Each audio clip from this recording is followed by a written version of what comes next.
Good morning. Morning. तुला आवडते तशी छान स्ट्रॉंग कॉफी करून आणली आहे मी तुझ्यासाठी.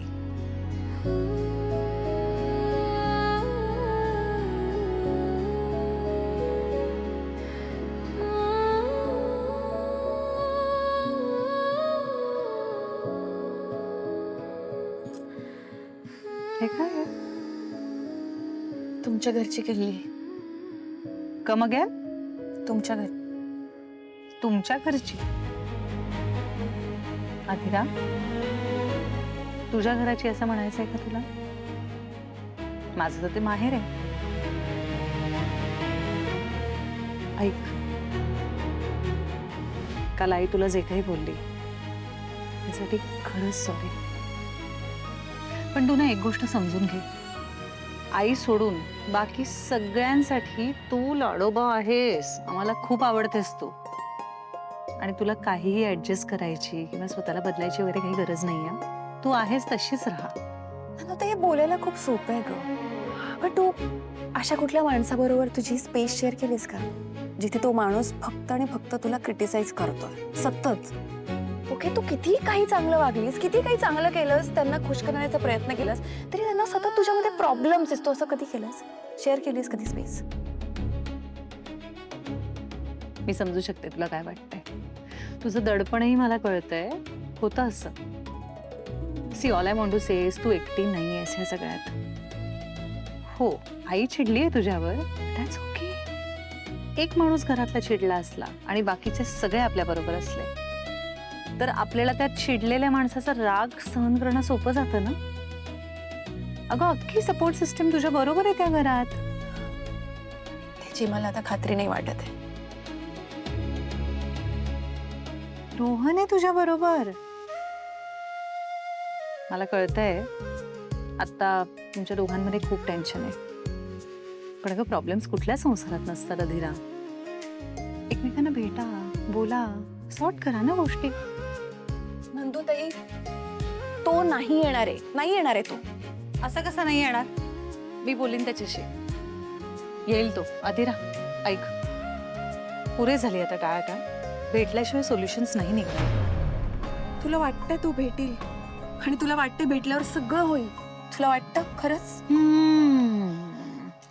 वाटत तर नाहीये, खात्री आहे. अगं, याचसाठी तर लग्न केलं ना एकमेकांशी. विचार न करता सतत एकमेकांना भेटता यावं ह्यासाठी. नवरा आहे तुझा, इतका का विचार करतेस? भेट, ओरड, चीड, रागव आणि जे आहे ते सॉर्ट करून टाक. सगळं सॉर्ट होईल. Okay okay.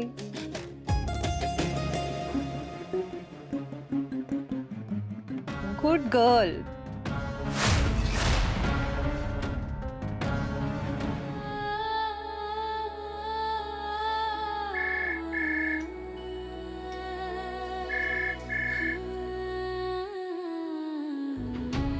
हे हाय अधीरा. हाय रो, हाऊ आर यू? कसा आहेस तू? मी ठीक आहे. मला काल तुझ्याशी बोलायचं होतं. अधीरा, आई ना ऑलरेडी तिथे खूप हायपर झाली होती. तिने अजून काहीतरी तमाशा केला असता, त्यापेक्षा आम्ही तिथून निघून गेलेलं जास्त बेटर होतं म्हणून निघून गेलो. ओके, व्हॉट एव्हर, बट आपण आत्ता तरी बोलूयात का? हा बोल. भेटून बोलूयात. ओके अधीरा, आता कसं पॉसिबल आहे? नाही जमणार आहे तुला? ओके, म्हणजे तुला तुझ्या बायकोशी बोलण्यासाठी, भेटण्यासाठी तुझ्या आईची परमिशन घ्यायची आता? अगं, आईचा काय संबंध आहे यात? तुला माहितीये ना आपल्यामध्ये काय चाललंय, आणि तुला या क्षणी माझ्यापेक्षा बाकीची कामं इम्पॉर्टंट आहेत. अगं पण अधीरा, मी ऑफिसचं काम सोडून नाही येऊ शकत. ओ राईट, तुझी कामं, तुझं ऑफिस, मला काही कामच नाही आहेत ना. माझं फक्त एकच काम आहे, रोजची आठवण काढायची आणि रडत बसायचं. अधीरा. काय अधीरा अधीरा? रो, भेट मला प्लीज आत्ता. अधीरा, मला आता नाही जमणार आहे. मी तुझी कॉलेज मधली फ्रेंड नाहीये. ओके, मला ना असं वाटतं रो की या रिलेशनशिप मध्ये ना फक्त मीच इन्व्हॉल्ड आहे. तुला काहीच फरक पडत नाहीये. एक तर मी घर सोडून आल्यापासून तू मला एकही कॉल केलेला नाहीयेस, आणि काल सुद्धा तडकाफडकी निघून गेला सरे, आणि आत्ता कारण देतोस. एक मिनिट अधीरा, कॉल तर तूही मला नाही केलास. ऑब्विसली रो, कारण आय एम हर्ट. तुझ्या आईच्या वागण्याने मी हर्ट झाली, तुला कळतंय का? नाही मग मी काय करू सांग ना. काय आहे ती माझी, मला ना कोणच समजत नाहीये, सगळे मलाच ब्लेम करताय. त्या पॉइंटला मी काय करणं एक्सपेक्टेड होतं? चूज करणं. तुला माहितीये ना, माझी काही चूक नव्हती. चूक केली ती तुझ्या आईने केली आहे. अधिरा तुला हे सगळं इतकं सोपं वाटतं का? आता सुद्धा तुला तुझ्या आईने सांगून ठेवलंय मला भेटू नकोस म्हणून, राईट? अधिरा हे बघ असं काही नाहीये. असंच आहे.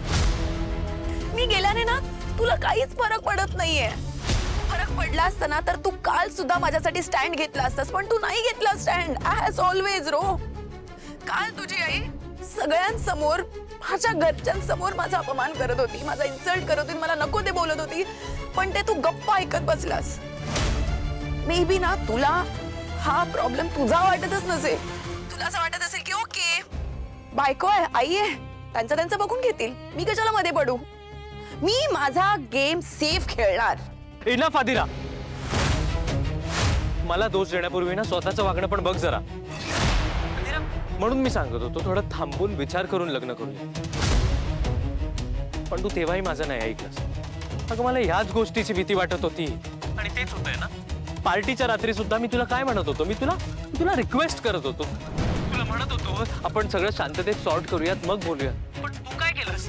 मला अल्टिमेटम देऊन, मला डिसिजन देऊन निघून गेलीस ना. एक तर तू रागवून गेलीस आणि वरून मलाच धमक्या देतेस. आणि चूज कर म्हणजे काय? तुझा डिसिजन तर ऑलरेडी झालाच होता जायचा. या सगळ्यात ना अधिरा, मला कधीच काही चॉईस नव्हता. इनफॅक्ट नाहीये.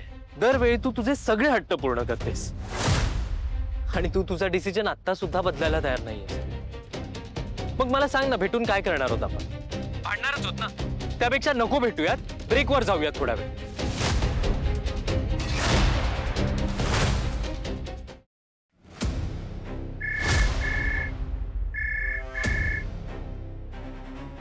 हा अधिरा बोल. I was right Nandutai. मी तुला म्हणाले होते ना, तू नाही येणार. असंच झालं. काय? नंदुताई, इन्सल्ट माझा झालाय, तरी सुद्धा मी माझा इगो वगैरे सगळं बाजूला सोडलं. सगळं बाजूला सोडून रोला कॉल केला. त्याला म्हटलं भेट, पण तो नाही म्हणाला. ओके, एक मिनिट, मला सांग काय झालंय? इनडिरेक्टली नाही म्हणाला तो. काय तो नाही म्हणाला? आम्ही खूप मांडलो आता फोनवरती. मला म्हणाला की मी कळवतो तुला. मी म्हटलं रे, त्यात कळवण्यासारखं काय आहे? मला भेटायचंय तुला, दॅट्स इट. पण नंदुताई, ह्या क्षणी सुद्धा त्याला त्याचं काम जास्त महत्वाचं आहे. मी नाहीये, मी प्रायोरिटीच नाहीये त्याची. ओके थांब, मी बोलते त्याच्याशी. नाही, मला भेटायचंच नाही आता त्याला. मला अधिरा ऐक ना. नाही नंदुताई, बास झालं, बास. खूप ऐकलं मी सगळ्यांचं. मला नाही भेटायचं आता त्याला. त्याला फोनवर सुद्धा जर माझं ऐकायचं नसेल ना, तर मला ह्याला भेटायचंच नाहीये. आमचं बोलणंच होत नाही, तरी सुद्धा त्याला वाटतच नाही आपण भेटूयात म्हणून. So I am done. Nandutai, मला नाही भेटायचं त्याला. ओके तू शांत हो. मी म्हणाले ना, मी बोलते त्याच्याशी. तू एकदम शांत हो बरं. Okay, whatever.